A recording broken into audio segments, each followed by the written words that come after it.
This Steve Jones Show podcast is now loading. The Steve Jones Show podcast is presented by Sunbury Motor Company, Purdy Insurance, and Brewers Outlet.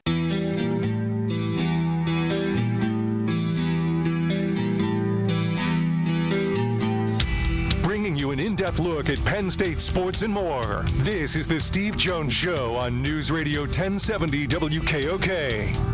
The Steve Jones Show is presented by Brewers Outlet, Sunbury Motor Company, and Purdy Insurance. Now, from the Sunbury Motor Studio, here's Steve Jones. This half hour brought to you by Brewers Outlet, Reagan Street in Sunbury, the Beverage Supermarket. Imports, domestics, microbrews. The best selection of beer anywhere. Wine coolers, water, soft drinks, snacks. They roast their peanuts fresh and out every day. 6 great flavors of slushies. And ready-to-drink cocktails. High Noon Jack Daniel's Crown Royal. Pickle bar led by the Barrels and the Dills, indeed second to none. All at Brewers Outlet, Reagan Street in Sunbury, the Beverage Supermarket. Carolina Hurricanes owner Tom Dundon has agreed to buy the Portland Trailblazers from the estate of Paul Allen for better than $4 billion. Very interesting. $4 billion. That's been about the going rate for the most part of an NBA franchise. You know, the Lakers will be more, the Celtics might be more, but like for example, the Phoenix Suns were about $4.2 billion. And they're going to stay in Portland. They're not moving from Portland, nor should they. I mean, may not have been a tremendous on-court success in recent years, but they are beloved in Portland. They were put up formally for sale. Proceeds of the sale are going to philanthropic endeavors. Allen passed away 7 years ago from cancer. And his sister Jody has been the acting team governor and also the executor of the trust. She runs the Seahawks too. Yep. Seahawks. The state also owns that. They were not part of the sale, and neither is the 25% stake they have in the MLS Seattle Sounders.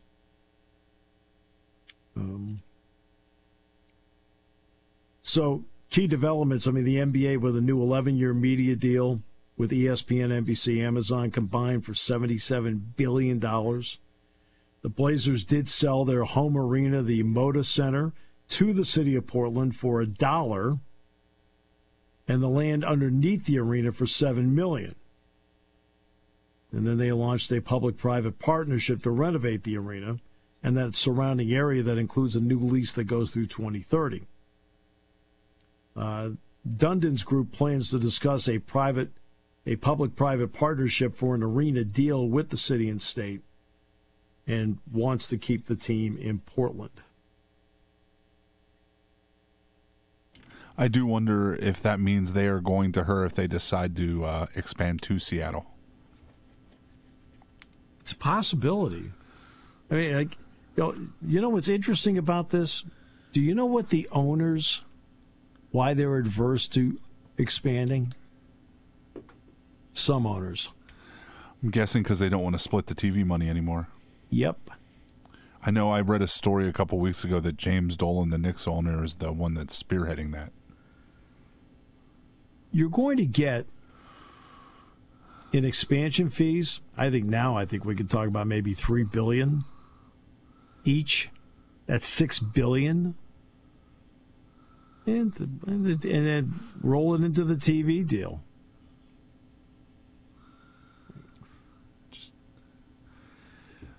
There you go, making sense again. Yeah, well. Meanwhile, the Minnesota Twins are no longer for sale. Joe Polak, the executive chair, made that announcement today. They actually were looking at a variety of options over the past 10 months, and the Pohlad family will remain the principal owner of the club, and they'll add new investors. Carl Pohlad, the banking magnate, and the late grandfather of Joe Pohlad, purchased the Twins in 1984 for $44 million. I can tell you right now, they are not worth $44 million, especially with the ballpark they have. Now, they are on track, by the way, for their lowest attendance in 16 seasons at Target Field. It doesn't help that they traded 40% of the team in August. They had... I thought they had it figured out a little bit for a while there in the late part of the last decade, and now it's just... Me too. Well, I mean, I think they felt Byron Buxton would be a lot healthier than he has been and probably be the key to that. I mean, he's played very well this year, but I mean, this is his first healthy season in many, and they just have not been as good as I thought they would be. Yeah. I'm with you. I thought they were one of those medium to low market teams that have figured out, as you said, how to get there. Maybe not be able to advance in the playoffs, but they could get to the playoffs. And I've been very surprised before the trades. I was very surprised they weren't getting it done. Because I feel like they've been a good team in recent years, just not a great team. And, you know, that Central seems to be ripe for the pickings every year, especially in the AL. Oh, goodness gracious, yes. I mean, Detroit's got a big lead in it, and Detroit's been a little bit up and down lately. Maybe more than a little bit up and down. But, I mean, nobody can take advantage of it. I think the last I looked, the Guardians were 9 out in second place. Yeah. Chop Robinson carted off the field with an undisclosed injury during Wednesday's joint practice with Detroit. He forced a fumble by David Montgomery and recovered the fumble, then got hurt doing it. So they carted him off the field. Apparently it's not serious. He says, "I'm good, y'all. Nothing serious," he wrote on his Instagram account. He's been getting a lot of raves this summer. I saw that this morning. I was a little worried about that one. Yeah, no, Chop's a good dude. I like Chop. I mean, the last time I really talked to him was down in Miami because he was at the Orange Bowl practices. But, yeah. James Cook, by the way, 4-year, $48 million deal with the Bills.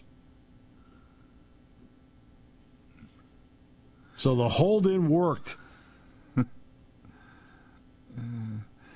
I don't know, it's more impressive that a running back got paid again. Yeah, $12 million a year. That's about the rate. That's what Saquon got last year, correct? Yeah, that's about the rate. Derrick Henry got $8 million last year. Now I don't know what kind of bonuses there were in it.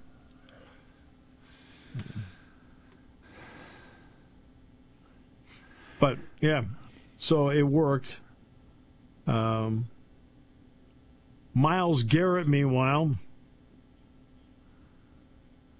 caught speeding again. Clocked at 160 mile per hour zone on an interstate in a Cleveland suburb early Saturday. It's the 7th time since 2022 he's been caught speeding. He probably should have went to Georgia. Pulled over at 2:01 in the morning Saturday in Strongsville. $250 fine. Does not have to appear in court tomorrow morning if he pays the fine. Did you ever see the meme where Tom Brady is in court somewhere and turns around, I think it's from Deflategate, and turns around and smiles at somebody? No, I have never. That's what somebody said. Shedeur Sanders when he sees Myles Garrett in traffic court next week. Yeah. And Shedeur Sanders is banged up.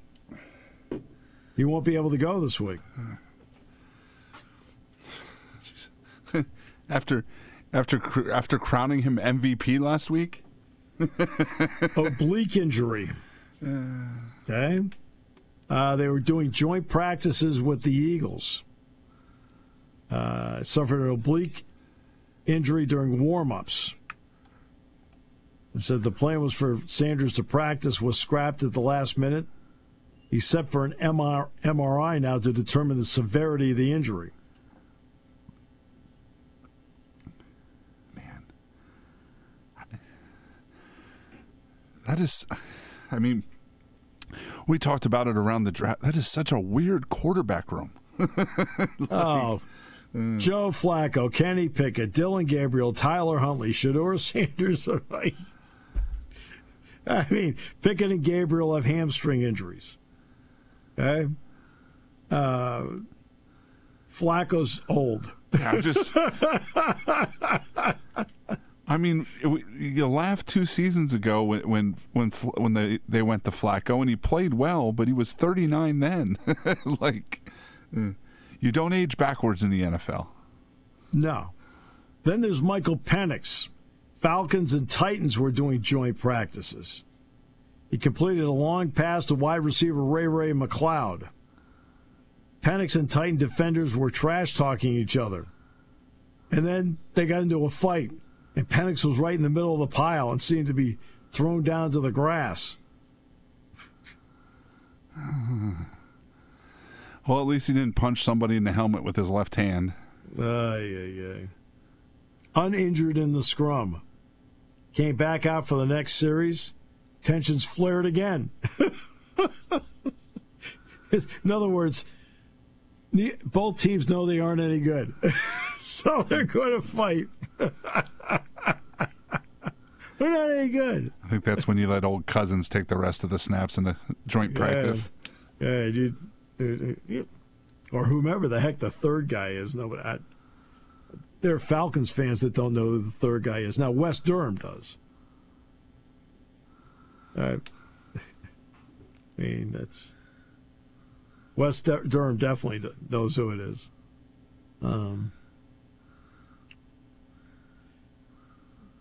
The stories being written out of this week's practice session, a lot of it surrounds. Now, last week it surrounded a little bit about Darius Dixon. Okay? Well, this week the story's about freshman defensive end Chaz Coleman. Now, he is built, Todd, like a power forward. He is a big young man. So they asked James Franklin about him yesterday. And he said, quote, "I think we're all surprised. I mean, we knew he has talent, right? Tall, long, athletic, high school basketball player, quarterback his senior year.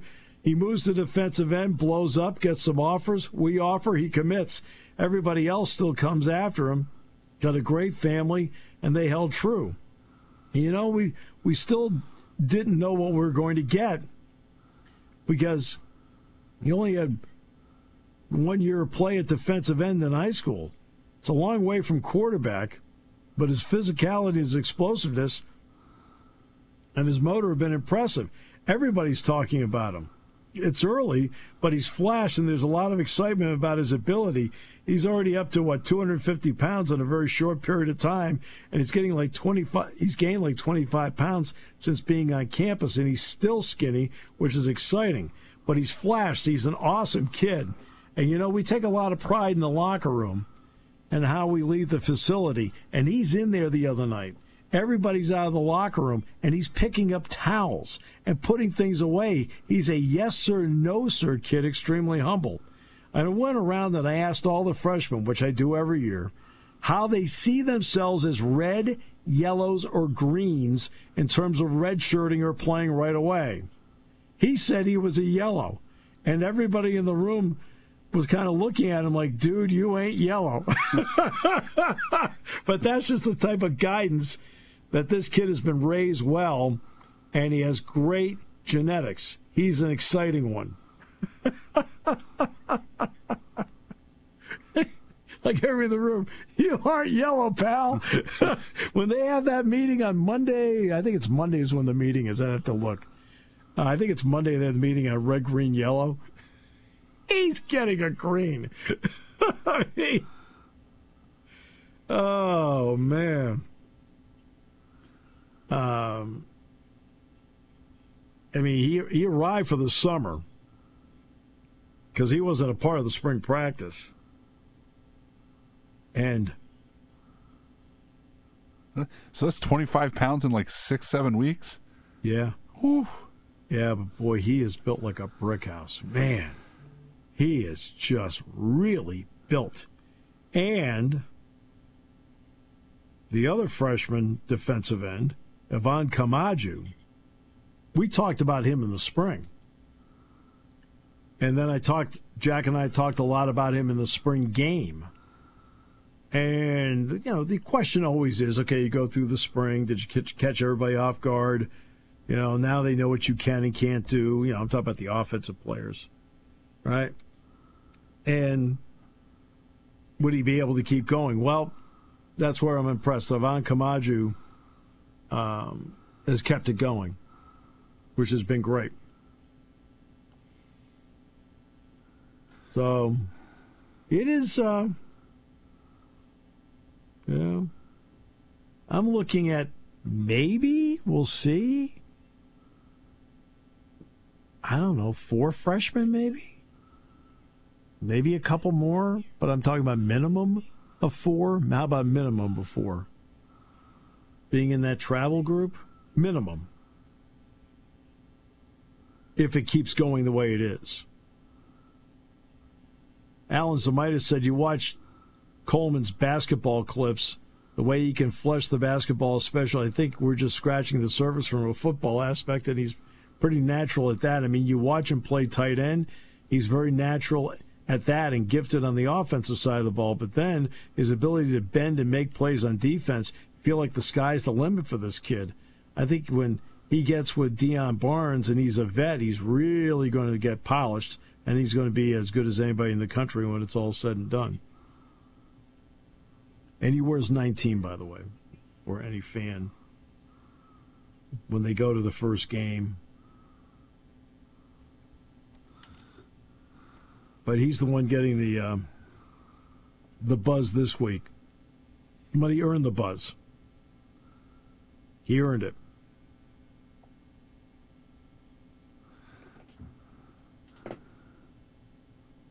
I was going to say, that's a lot of praise for a freshman, especially this early.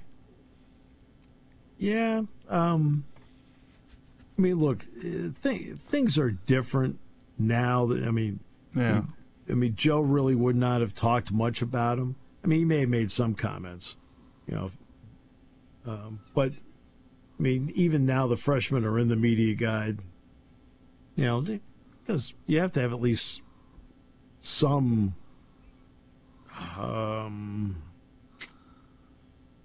you know, if the guy gets in the game, you have to have something to reference and talk about, right? I mean, that makes sense.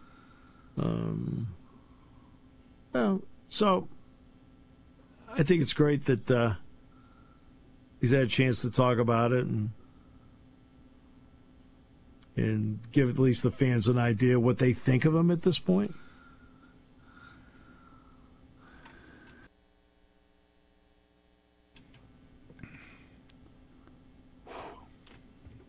You okay? Yeah, I turned the microphone. I wasn't quite done coughing when I turned the microphone back on. No, okay. It sounded like a big deep breath there at the end. Like, all right. Still here. Okay. I'll get into Beaver Stadium tonight, and I'll kind of look up and see where the Taj Mahal of broadcast booths is.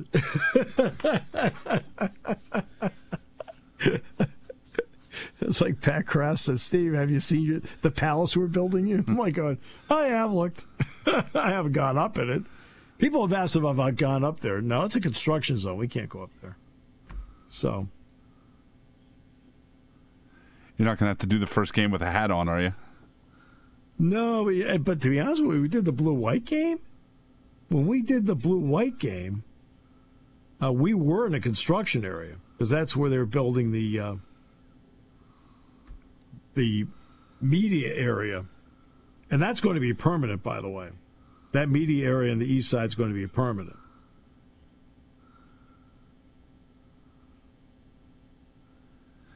Is it going to be permanent now or permanent when it's done? Both. Both. Yeah. I just meant, are they building the press box this early? Oh, yeah, no. Yeah. Because, look, you can do more than one thing. Yeah. Because they've been putting in more ramping on the east side. They put that in on the two corner entrances on the east side. They put up bleachers in the two corners on the east side. Right, this is to go with everything else. They've been doing construction all over the stadium. I mean, all over the place. So, yeah. Easton Stick is the Atlanta Falcons' third-string quarterback. Oh, good for him. All right. Yeah, well, I'll have Wes on. I'll ask him, what do you think of Easton Stick? He said, all right, Jonesy, are you nuts? Hey, come on, Jonesy. I can hear him now. Oh, goodness gracious. The students arrive back next weekend. Have you seen how much construction there is around here? No. Oh. Are you telling me it's not going to be fun for the first couple of weeks of class? Well, okay, so you get the Mountain Indian Expressway, right?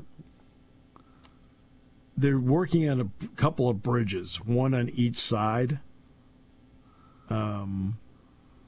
So that's right around what we call the new 9 of Center Hills. I-80, I-99 interchange. I mean, that's going to keep going for another year. It's crazy. Everywhere you... Oh. At least you don't have a morning commute this year. I got a morning commute tomorrow, though. Yeah. I have to go to Altoona tomorrow. I've got the Blair County Chamber of Commerce. Then the next one, trip-wise, is I've got to go to Pittsburgh. That's the Duquesne Club. No. It's fine. So I'll hit some construction there along the way. But I'll take it. My goal is to take it nice and easy. I mean, I've got to be there by 7:30 tomorrow morning. I'm like, I thought of that and went, oh, that is awfully early to get up. Oh. I would not be a fan. Well, this is like I told you yesterday. This is what I'm going to do. I'll start my speech like this. So far, so good. Any questions?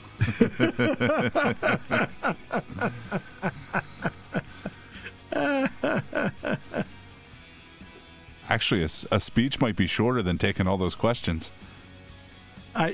Most times when I do speeches, 9.5 times out of 10, to me, it's all about the questions. I mean, because I want to talk to people about what they want to talk about. You know? That's why they're there. Yeah. I mean, if they have questions, I want to talk to them about that.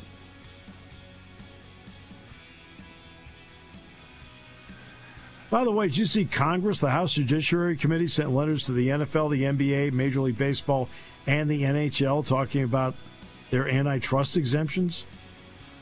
Very interesting. I can't make the NCAA football feel good.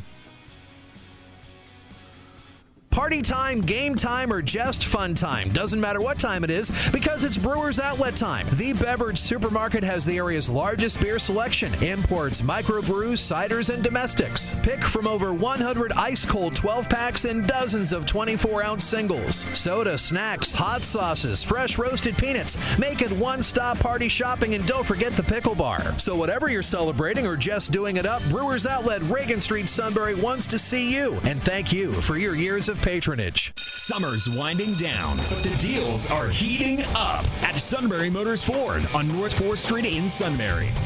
Get back to school in style. Save up to $6,800 on the fuel-efficient 2025 Ford Escape. Now priced as low as $24,975. Great for the morning carpool, but hurry, only a few left. Need more room for backpacks and gear? From 46 new Ford Explorers, slashed up to $6,200, starting at just $36,935. Or go big with America's favorite over 60 new 2025 Ford F-150s, discounted up to $13,000, now starting at $45,544. And yes, 0% financing is available on many models. Race in the fall at Sunbury Motors Ford, North 4th Street in Sunbury, or visit sunburymotors.com.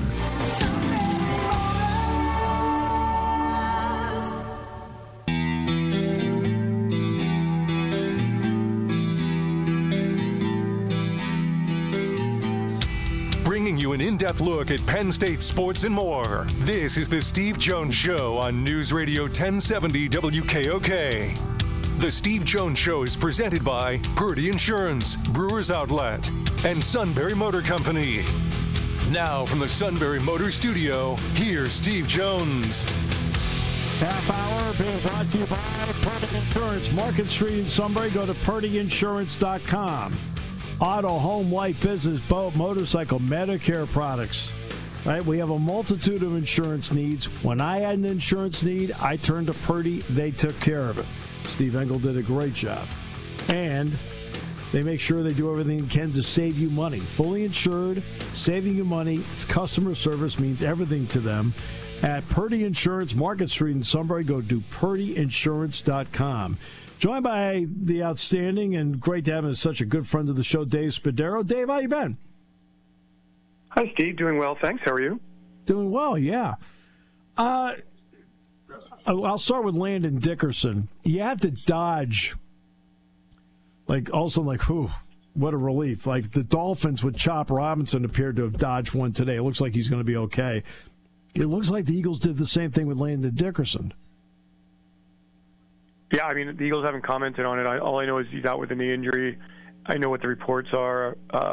Sounds much more promising than it could have been, and hopefully that's how it will come out. But, Steve, in the rush to judgment that everybody makes, you don't take into account rehab and so forth. So, you take these things on a day-to-day basis and hope for the best, but certainly the initial reports are much more optimistic than I think some of the concerns were initially. I always find it, I ignore my phone when something like that happens because everybody immediately blows up your phone, immediately takes the negative, rushes to judgment for everything. And you got to let these things play out because it's not just about how it looks, and it's how it is and how it's going to react and how it's going to be in the big picture. And there are a lot of factors that go into health. So, but for the most part, for sure, it seems to be more optimistic than some would have thought initially. But yeah, but losing him for a long period of time would be a significant blow to the Eagles, no doubt. Yeah, that's one of the reasons why I'm just very, very cautious talking about Penn State injuries because usually I get a pretty good feel from somebody right away about how serious it is. And, of course, the first thing, he's out for the year. Settle down. Just give it a little time. We'll see. For the Eagles as a defending world champion and like a legitimately great team, has this been as low-key a camp as you can think of for a world champion? Well, I only have experienced it one other time. So I would say it has been a very matter-of-fact, drama-free off-season and training camp in summer, and I think that's a great thing, right? And so, it's been really good. I think a lot of it is that the Eagles have been through this before, and they know how to handle it, and they've handled it very well. And there's certainly a lot of new faces here, and it has been remarkably quiet. And I think that's a good thing, right? There's not a lot of injury drama. There's not a lot of contract drama. We see it around the league, what teams are dealing with, and the Eagles haven't had to deal with any of that, and I think that's a positive. That's a real positive. Are there any battles you're looking for? And I don't care where the battle is. It may be a position battle. It could be a roster spot battle that's intriguing you right now. Yeah, I mean, I think the cornerback position is very intriguing. I think the safety position and how they're going to play it and what they're going to do with Cooper DeJean and how they're going to play him, I think that's very intriguing. So I think offensive line, Tyler Steen seems to have settled in very nicely. I think, depth at wide receiver is interesting. I think the edge rotation and depth there is extremely interesting. Mm-hmm. I look at Tanner McKee, and I'm very interested in Tanner McKee. Yeah. I look at the running back depth, Steve. I mean, the way A.J. Dillon performed the other night was like, wow, this kid still got it. Will Shipley has been really impressive. So, yeah, I'm kind of one of those guys that, like, everything is intriguing to me. I enjoy every part of it. Yeah. Well, I was going to ask you about Tanner McKee anyway. I mean, we know he had a terrific preseason last year. The games, he was terrific. When he got into the one regular season game, he was like, okay.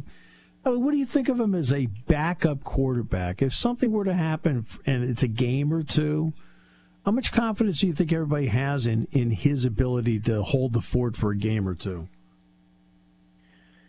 Well, so you watch football, Steve, right? Did you watch Tanner play last year, and did you watch him play on Thursday night? Well, did not watch him play Thursday night at a baseball game, so I just read about. You watched him last year. Yep. And you saw a kid who runs the offense, gets the football out, processes quickly, throws accurately, moves better than I think a lot of people thought. I think everybody has every bit of confidence in the world in Tanner McKee. So I feel great about the backup situation. I think Tanner, given an opportunity at some point in his career, will be a very, very good NFL quarterback. So, yeah, I actually feel great about the backup situation. I think that Tanner's an enormously, enormously talented player. I mean, whenever I've seen him, I just thought, okay, at this stage of his career, if you were to go the entire season, like any backup, I think there'd be an issue. But a game or two, he could hold the fort easily for a game or two. What issue would there be? What the issue would be? The issue would be that we get enough tape on him and we know what he can and can't do. That's always the issue with every backup quarterback in the league. You get some tape, you find out what he can do, what he can't do, what he can handle, what he can't handle. When you only have limited stuff, you're guessing in those two games. That's how I view it. Yeah. So here's what's interesting about that. I think that there's nothing that Tanner can't do. How's that? I think he's okay. That's fine. I mean, maybe you want to blitz the heck out of him if you're defense and see how mobile he is. But I think in that instance, he's the kind of kid who just gets rid of the football really fast and cars you up. And with this group around him, I mean, it's built for hot reads and big plays and catch after the run or run after the catches. And yeah, so I think the Eagles are in an incredibly enviable situation at the quarterback position with what Jalen does, with what Tanner does, with Kyle McCord. He's a young developing quarterback, and a guy in his third year as Tanner. I know he hasn't played a lot. I just think the world of the guy. Yeah. And McCord's interesting because it's interesting. At Ohio State, I thought he was good. I didn't think he was great. I thought he was good. He went to Syracuse last year. It was almost like a breath of fresh air for him.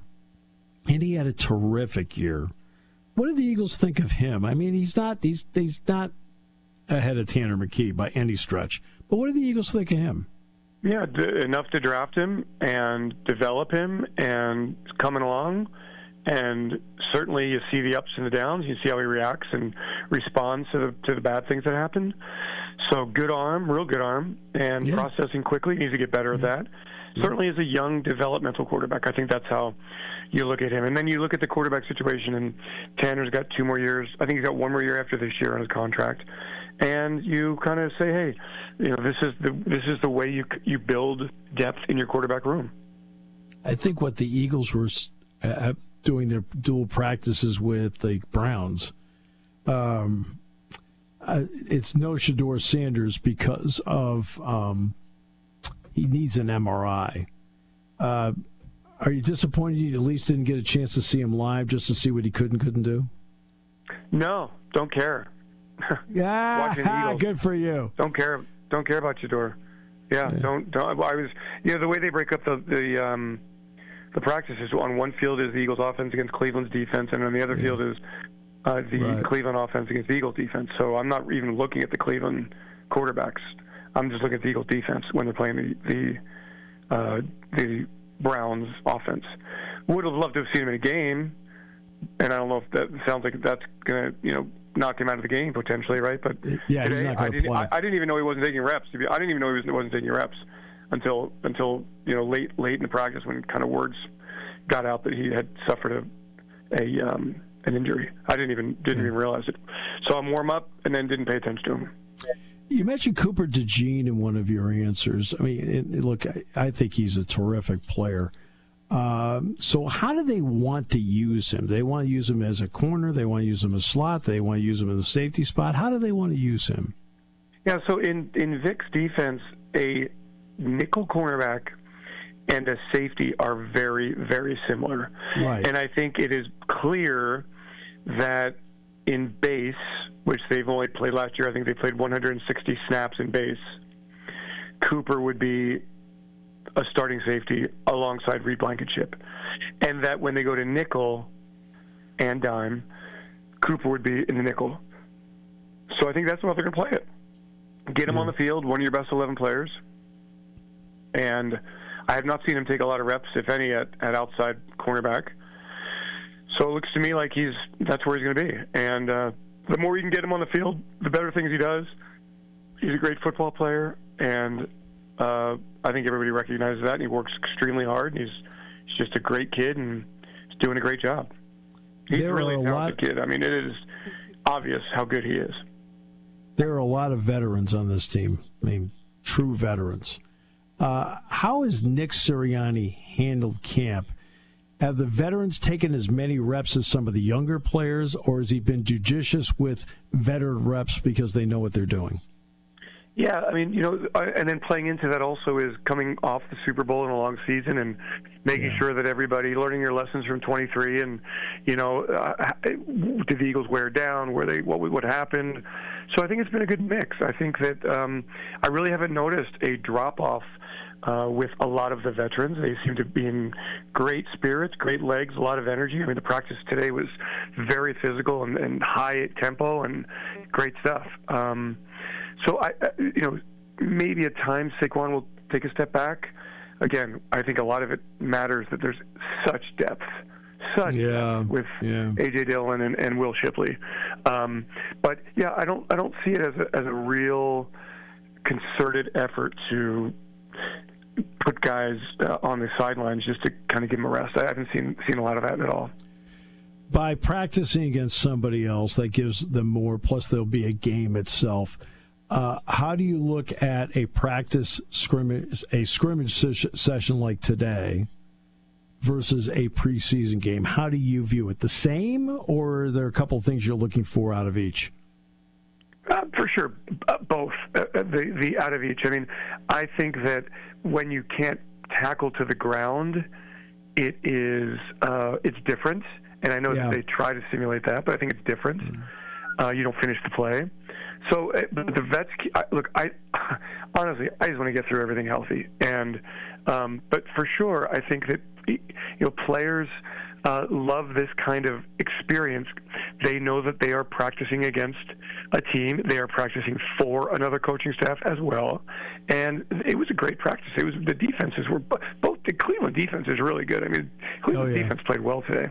So, and it's good for somebody like Brett Toth, who's in there taking reps in place of Landon Dickerson, and said after practice that he didn't play as well as he wanted to play. So he'll get another crack at that tomorrow.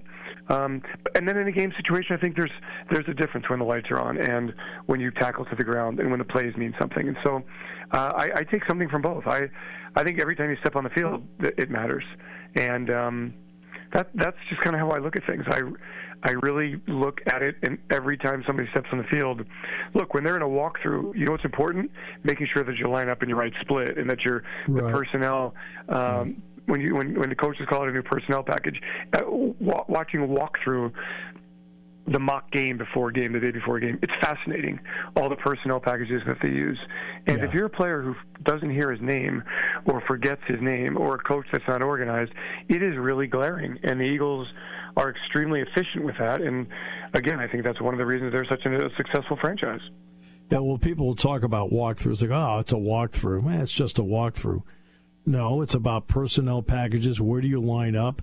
And you're simulating, for example, depth of a route.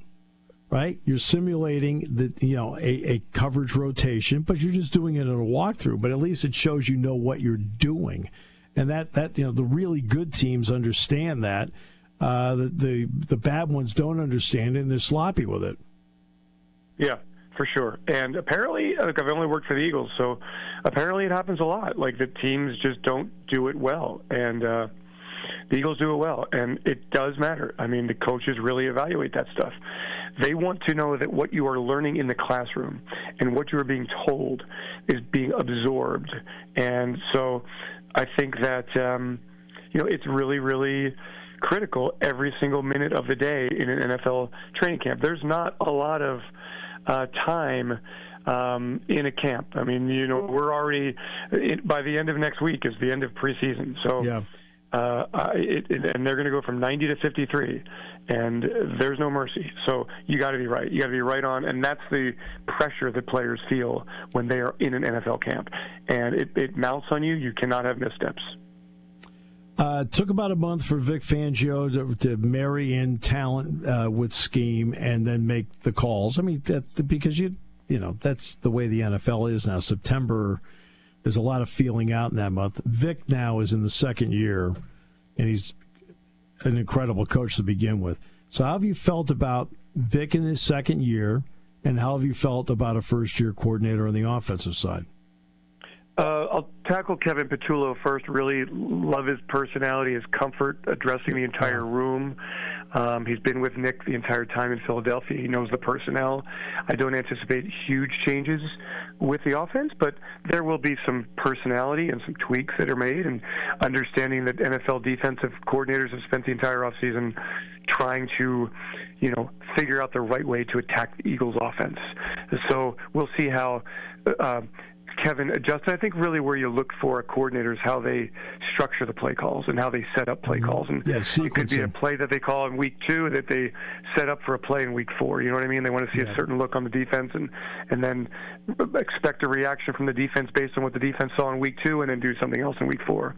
As far as Vic goes, the way he has been able to understand each player's strength and play to that player's strengths, and to meld that into his scheme and take a defense that has so many new pieces, as it did last year.